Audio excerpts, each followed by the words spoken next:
আপনি আপনারা দেখছেন ভাট গাছ। এই দেখেন ভাট গাছ। এই ভাট গাছে কি রোগ ভালো হয় আপনাকে বলে দিচ্ছি। এই ভাট গাছের পাতা যদি কচি পাতা তুলে যদি প্রতিদিন একটা করে খান, তাহলে সেই ভাট গাছের পাতাতে সুগার ভালো হয়ে যাবে। সুগার ভালো হয়ে যাবে। যাদের কোমর ব্যথা, মাজা ব্যথা যদি হয়ে থাকে, এই ভাট গাছের পাতা যদি আপনারা 1 মাস খান, আপনাদের মাজা ব্যথা, কোমর ব্যথা ভালো হয়ে যাবে। ইতি ওয়াজের শাহ কবিরাজ। আমার এই ভিডিওটাকে লাইক করে দেবেন, শেয়ার করে দেবেন, সাবস্ক্রাইব করে দেবেন।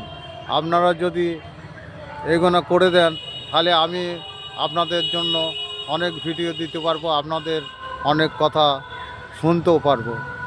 আপনারা যদি কোনো সমস্যায় থাকেন, আমার কাছে আসবেন। আমার ঠিকানা হচ্ছে নতুন পাড়া, ঘরামি পাড়া লেন, নতুন হাট, নতুন পাড়া, ঘরামি পাড়া লেন। এই ঠিকানায় আসবেন। যে কোনো রোগের বিষয়ে, জিন ভূত পেত ছাড়ানো যদি ছাড়াই আপনারা আসবেন। তারপরে বহু কাজ করি। আউ গোয়াজেদ শাহ কবিরাজ।